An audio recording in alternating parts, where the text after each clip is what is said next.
Edwards, and welcome to another edition of Our Lives. The year was 1963, and the call went out from Dr. Martin Luther King Jr., Dr. Ralph Abernathy, and other leaders of the Southern Christian Leadership Conference.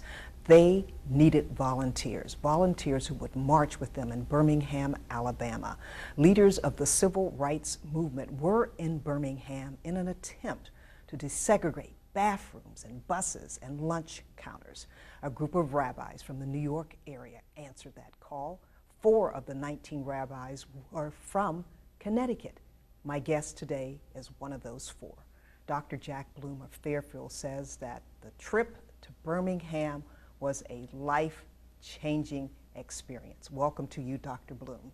Thank you. Good to be here. And you describe your 2 days in Birmingham as the most significant religious experience of your life. Why did you go?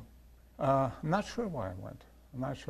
I wasn't a hero or a martyr, but there was a rabbi in Bridgeport who had gone to Albany, Georgia before me. And he had kind of set that pattern. But when we were at the convention, one of the bigwigs got up and talked about how we Jews could be silent when things were going on in our country if we weren't silent about what the Nazis had done to us. So one of the rabbis got up and said, well, what can we do? Another one said, well, why don't we call Dr. King? And Dr. King came back with that answer: you can come down and march with us. And 19 of us went, and of course the 4 Connecticut guys. Now tell us about the reception in Birmingham. Well, the Southern Christian Leadership Conference came to meet us at the airport. We got in there about 2 a.m. Flying from LaGuardia. We got in there about 2 a.m. And they took 15, I don't know how they separated us, the Connecticut guys, from the others. They took about 15 to the A.G. Gaston Motel. And Black-owned? Black-owned. A.G. Gaston had done well for himself, and he had very built this prominent in the motel. Birmingham area. And and they took the 4 from Connecticut, and they didn't know quite what to do with us because there were only room for 15 at the A.G. Gaston. So they found another hotel, hoped that we could get in there. We picked, as I joke sometimes, the most Anglo-Saxon looking of us, Rabbi Stanley Kessler, who is alive and well in Hartford now. He's just about to retire. And we sent him in, and he came out and he said, guys, there's room at the inn, as it were. There's room. And then the desk clerk came racing after him and said, gentlemen, I'm terribly sorry, but those rooms are spoken for. And what had happened was the word got around that you guys were in town. Yes. And each and every hotel you went to after that said no because they didn't want to give you shelter. They didn't want to give us shelter. So they had to go back to the Gascon. Well, what happened was this, we asked him, they were available, and now they're not available.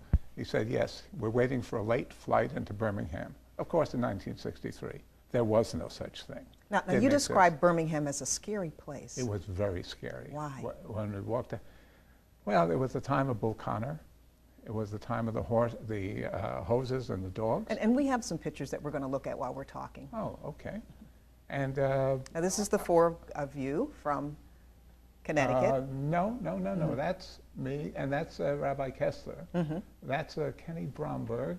Oh, that's 3 from Connecticut and 1 from someplace else. Okay. The one on the left is Moshe Davidowitz. And then we're looking at the Gaston Motel right now, as it looked during that time. As it looked during that time. And it was at the Gaston when we got there. They only had room for 2 fellas in regular single beds. And Moshe Davidowitz, one of the guys, and I slept in the same single bed that night. You can imagine how bumping we were. Now, this is a news conference held by the leaders of SCLC, Dr. Martin Luther King, Dr. Fred Shuttlesworth, and Dr. Ralph Abernathy. And that was in the courtyard. That was in the courtyard of the A.G. Gaston. And this is the 16th Street Baptist Church. Tell us about your reception when you and the other rabbis came into the church. That was just astonishing. We came into the 16th Street Baptist Church, and people were singing. Outside shot of the church. Right. There, right? And people were singing, We Shall Overcome. And as we came in, they slightly adjusted the lyrics into, the rabbis are with us, the rabbis are with us, We shall overcome some. Well, you can't imagine what a thrill that was to hear that. I mean, it justified everything we were doing, and it was at the top of their voices, and we had never experienced anything like that well, we've got to take a break.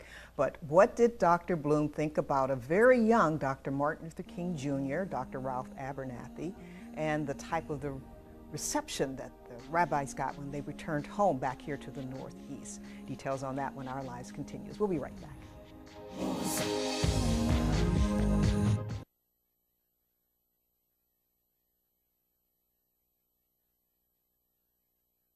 Welcome back. There comes a time in each of our lives when each of us has to put up or shut up because our actions speak louder than our words. That moment came for my guest today in 1963 when he and 18 other rabbis from this area answered the call to come to Birmingham. They were asked to assist civil rights leaders like Dr. Martin Luther King Jr. and Dr. Ralph Abernathy as they tried to break the back of desegregation in Birmingham, Alabama. Dr. Jack Bloom of Fairfield is one of the 4 rabbis from Connecticut that traveled to Birmingham. How did that trip to Birmingham change you? Well, it changed my whole perception of black people. I was raised by a black nanny, Wilhelmina, who in many ways was a surrogate mother. And the only black people I knew were the ones who washed my father's car, the ones who did menial work, and somehow being led by blacks, by Martin Luther King and Reverend Abernathy, just made an immense difference. It made an immense difference in starting to learn that black folks are people too. And you called it a Seder lesson. A Seder lesson. Well, yes, it made the Exodus from Egypt something real, going from slavery to freedom, very real. And you also said it made you colorblind. It made me, to a significant degree, it made me colorblind. I don't think anyone in the program remembers Al Jackson, who used to pitch for the Mets. But Al Jackson suddenly became just a pitcher, not a black ball player. And that was very significant for me. And when I came back, I made friends with a local pastor, Jim Peters, whom I just this week discovered what church he had served, which was the New Hope Baptist Church down the end of Park Avenue in Bridgeport. Oh, okay. I just learned that 2 nights ago. That's wonderful. Right, from a woman whose name is Pat Holder. All right, now I have a question for you, and we have a picture. What did you think of a very young Dr. Martin Luther King Jr., very young Dr. Ralph Abernathy? Well, Martin Luther King Jr. was a majestic figure. He was a majestic figure. And I certainly sense that he changed this country more than anybody else has changed the country. The notion of a black president now. I mean, I would have never believed in 1963 that I would live to see the time when there'd be a black president of the United States. Never would have believed it. And MLK was the visionary. I mean, and he was a visionary after we were in Birmingham, the speech in Washington.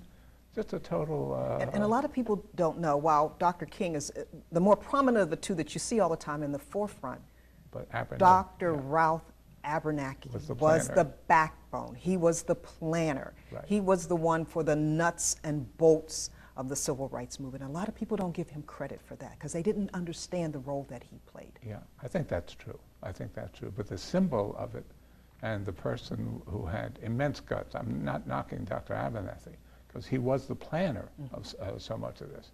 And Dr. King probably couldn't have functioned without him. Now, I want to ask you the reaction you got when you got back. Very mixed. And we have a picture of one of the newspaper articles that says, rabbis criticized for civil rights Birmingham trip. Right. We were criticized. In my own congregation, some people said, why did you do that? Why did you have to do that? One person said that it helped him somewhat because before this, he was a small contractor. He wouldn't hire black people because I won't even say what he thought of them.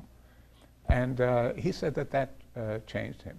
So he got some positive responses and some very, very negative. And responses. something else you said that happened, it also helped your congregation to see that it wasn't also only the South that had a problem, but also there was a problem in the North. Oh, sure. And we had Absolutely. to work on equality in the North as well as in the South. Yeah, right on target. Okay, Right on got to target. take a break. Straight Okay. ahead on Our Lives, not only did Dr. Bloom go to Birmingham,